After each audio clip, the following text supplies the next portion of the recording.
talk about a football Friday before week one rolls around. Look at the squad we put together here, and that's not all. I'm going 25 minutes commercial-free right off the top. Oh, wow. So you get complete coverage of the trade heard round the world. Shefty is up with us this morning as well, and there will be more. Fortenbaugh is here. He'll give you the gambling element of it all. Let's do it. It was the trade heard at least around the sports world and maybe beyond that. The Cowboys sending superstar pass rusher Micah Parsons to the Packers in exchange for defensive tackle Kenny Clark and Green Bay's first-round picks in each of the next two drafts.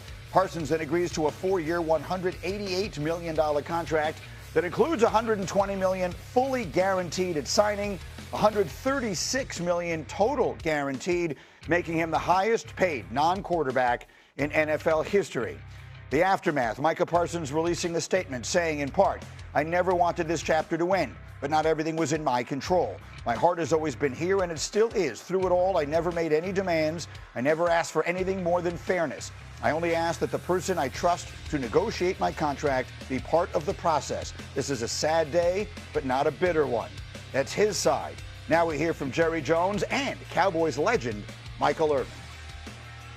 This gives us a better chance to be a better team than we have been the last several years since Micah's been here. Not any negative on Micah, but we're trying to get better. We're trying to stop the run and stay in the hunt. I'm very, very excited about the prospects of what we've done for the Cowboys here. We got what we wanted. Make no mistake about it. We all know we could have signed Micah, but we decided to go with the trade. This is a dark and sad day for Cowboys Nation and the Dallas Cowboys.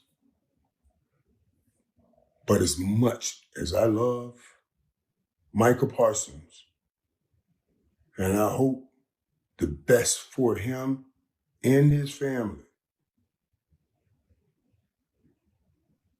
this is a real sad day. Okay. Very dramatic. D. Wood is just barely holding it together. The reactions are all over the place, so I'm going to walk you through how we're going to do this. Shefty and Graz were right in the middle of this all day long, breaking this Shout out to news Shefty and late Graz. in the afternoon yesterday, along with outstanding work by Todd Archer as well, right? Our guy in Dallas and everything else. So we're going to start by walking you through exactly how this happened, and then we will get to the aftermath. Shefty, I'll start with you. Take as much time as you need. How in the world did we get from where we were to where we are this morning?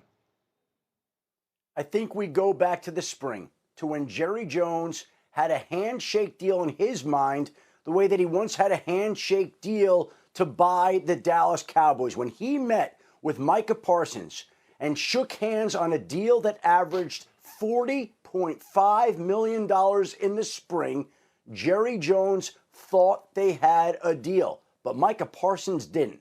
And when Micah went back to his agent to apprise him of what they had discussed, the agent didn't want any part of a deal that was supposed to be a 5-year contract. And from that point on, the Dallas Cowboys and Micah Parsons never once negotiated another contract. So if we are looking for when the time with Micah and the Dallas Cowboys came to an unofficial end, it would be when Jerry Jones felt like he had a handshake agreement at that point in time. After that, there was silence.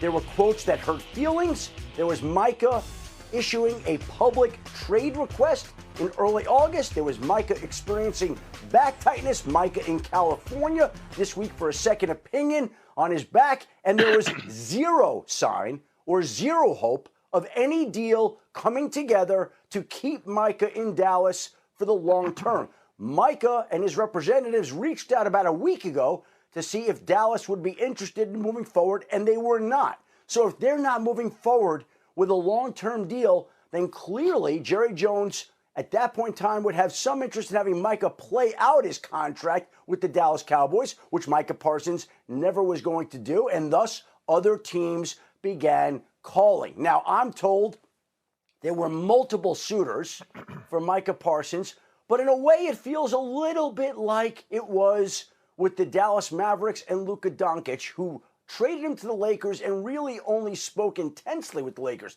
Now, there may have been intense negotiations and trade talks with other teams. I'm unaware of them right now.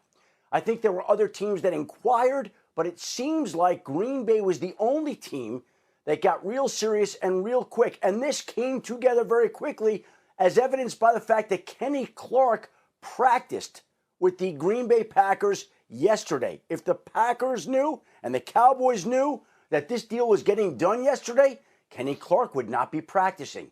But he did practice, and in the end, later in the afternoon, the Cowboys and Packers agree to a deal. Micah agrees to a deal, and Micah gets in his new deal $188 million, $48 million more than Jerry Jones once paid for the Dallas Cowboys when he had a handshake agreement to buy them for $140 million. All right, that's an outstanding roadmap. And Graziano, you were here with me yesterday, and I got the sense from you long before we went on the air that something had changed. And you said it on the air here yesterday. This thing has taken a turn, and it's coming to a head. I don't think you expected it to happen as quickly as it did, but you knew something was coming. Yeah, I think as of yesterday, and we were on, Shefty and I were on the phone a lot yesterday, like even like like 2 o'clock in the afternoon yesterday, it still was, it felt like it was heading in this kind of direction, but no one was sure it was going to land here.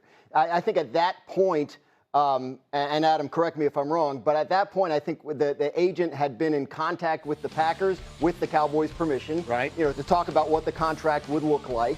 But still, at that point, I think both sides were kind of thinking like, all right, we're not sure this is going to happen. And to Adam's point, Micah had already gone to see the back doctor in California, and so that was setting up for a dispute if no trade happened and no extension happened, and Micah was going to say, I'm not healthy enough to play. So the Packers moved very quickly yesterday afternoon to get this done. I think the price in terms of compensation going back to the Cowboys wasn't really hard to arrive at. They were always going to be looking for multiple first-round picks and a defensive player that could help because they were trading away their best defensive player. Right.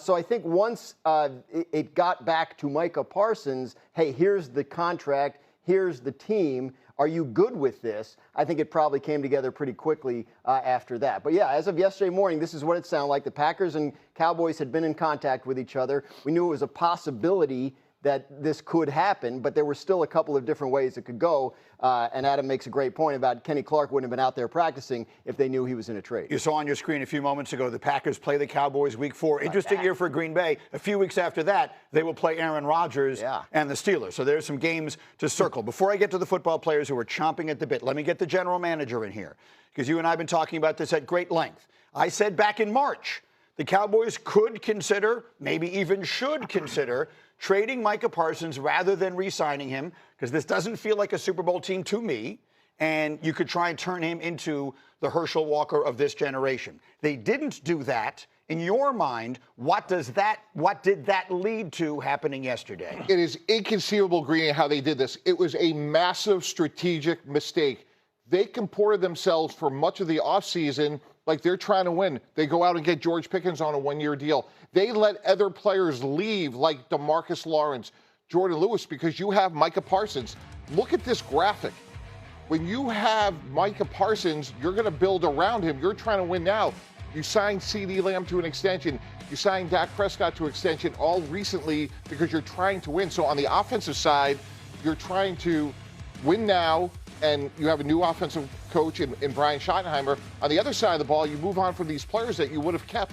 So it's hard to reconcile those two things. You're saying that some of the moves they make feel like win-now moves, and then trading him away for 2 first-round picks, which, by the way, don't figure to be very high picks, feels like the opposite of that. And so, in your mind, if a dollar is worth 100 cents, what did they get for him in this trade? 60 cents on the dollar. And let me bring up two teams in particular, the Baltimore Ravens and the Buffalo Bills. The Buffalo Bills drafted a defensive lineman in the 2nd, the 3rd, and the 4th round and signed Joey Bosa. You're moving into a new stadium, and you have a chance to get a transformational player. This is the best player outside of Troy Aikman, Greeny, that the Dallas Cowboys have drafted in 31 years. Yeah. And you can go get him moving into a new stadium, and you're trying to get over the hump to beat the Chiefs. You're the Ravens, and you have a chance to get a player like Micah Parsons. Who knows, maybe the Chargers, who knows who else steps in.